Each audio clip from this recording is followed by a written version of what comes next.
Alright guys, today we've got 2024 San Francisco to check out. We have two tracks, the better one, the more correct one, and then the more fun one. So, two tracks to show you, and this, the new Triumph 250. This bike is freaking awesome. I want to show it to you at the beginning of the video, and then we'll get some gameplay a little bit later in the video after we check out the two tracks. So, let's just jump into it and check out the first version of 2024 San Francisco.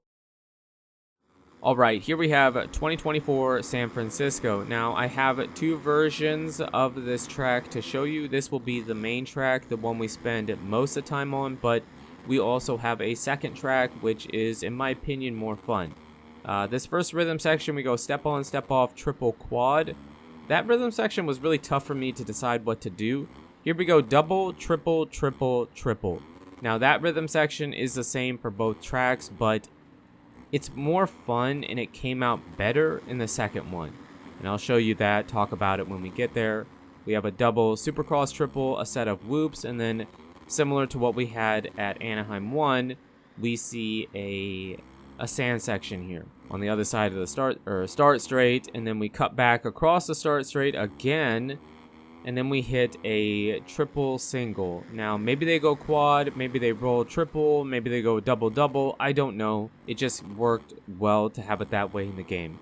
And then we have a double, a finish line double, and then another double before the Supercross triple, the second one. And then we cut across the track again. And on the map, it appeared this would be a wall, but it could be a jump. I don't really know. That's just how I chose to make it. So this track, I made it like, no joke, 10 different times. I just couldn't decide how to do it. And this is what I ended up settling on and felt like it could be a realistic way that the riders take it.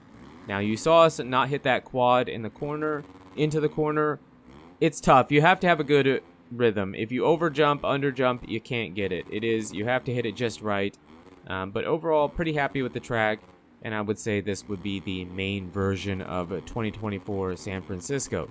Now, to wrap up this lap with Cooper Webb, I do want to talk about him a bit. I was pleasantly surprised with him. He looked super fast. I said I didn't know if he had the same speed as the fastest guys, but he looked very fast. He looked very good. He ended up getting 6th place, but he was battling Anderson for a majority of the main event for second. He kind of endoed over the hip over the start straight, and that was kind of the end of it. But Webb looked fantastic. Here we have not Cooper, Eli Tomac on the second version, and you can see we took out the wall so you can go quad, triple, quad.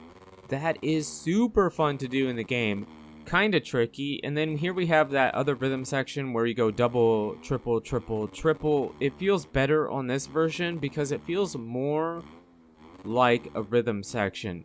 The other track, it felt like a double and then 3 individual triples kind of.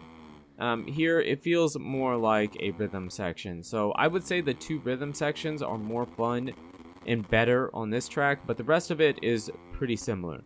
Pretty similar with the exception of the Supercross triples are maybe a tiny bit easier to get. Just a tiny bit. Everything else should be pretty much the same.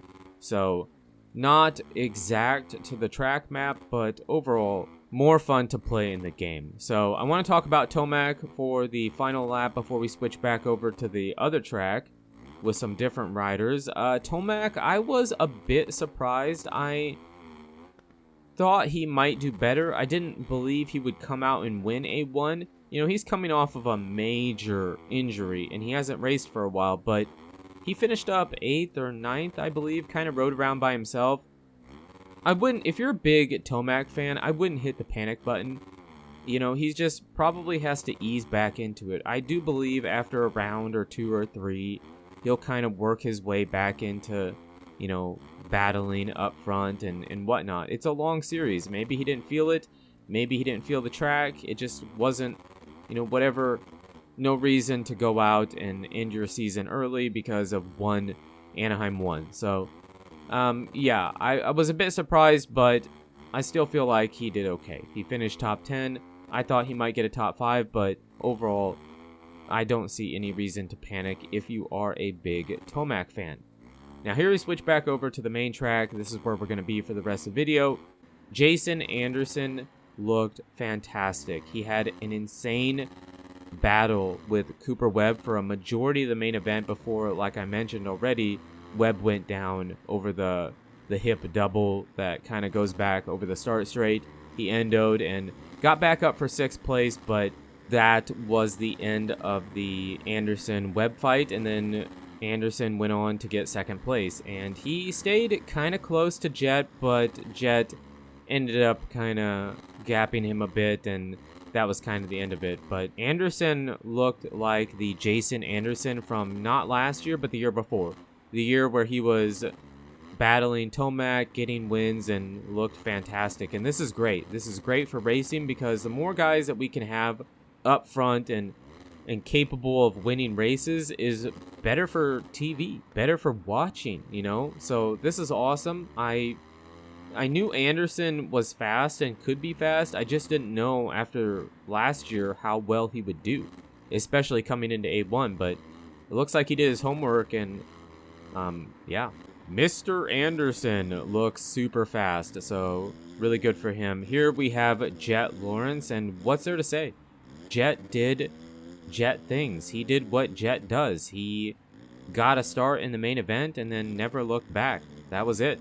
And I wouldn't say he ran away with it, but he did what he does. He maintained his gap, and then actually he built his gap and just kind of rode around by himself. Never was really challenged by Anderson or Webb, and maybe Webb could have caught up to him a bit if he could have got around Anderson, but he didn't. And Jett just went out and won. He looked fast. He looked great. His heat didn't go quite as smooth as the main event. He got passed by Webb, and then he was probably a bit faster, but he went down, just kind of dumped it over, and ended up getting 2nd place in his heat. But then for the main, like I said, he did Jett things. He definitely is a favorite to win the championship and should be a favorite every weekend. If he keeps getting starts, it's going to be really, really hard to beat him. Really, really hard.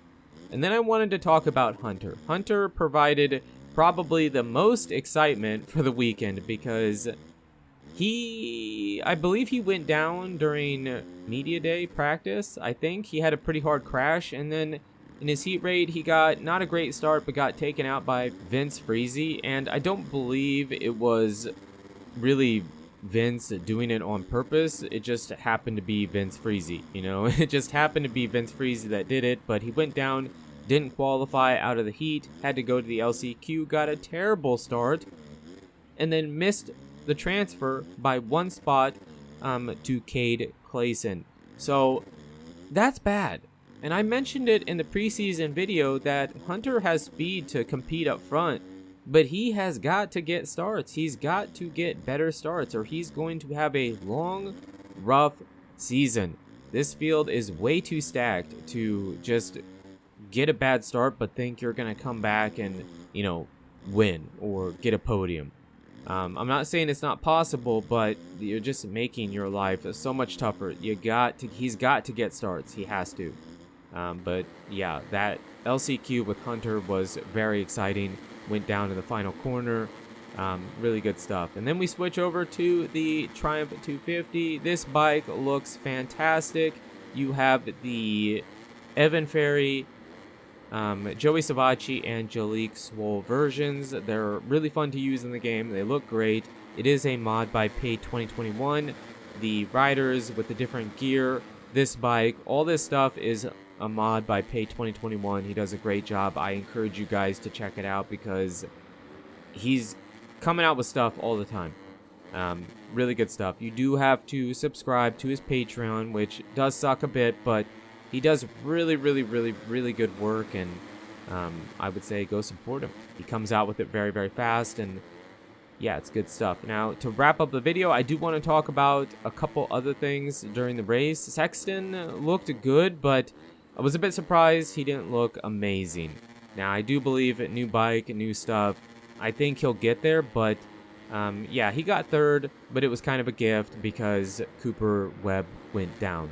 So Sexton looked okay, but not amazing. Roxon won his heat, looked really fast, but he got a little bit unlucky in the main event, and that just kind of ruined his race for him. Malcolm, similar deal as Roxon.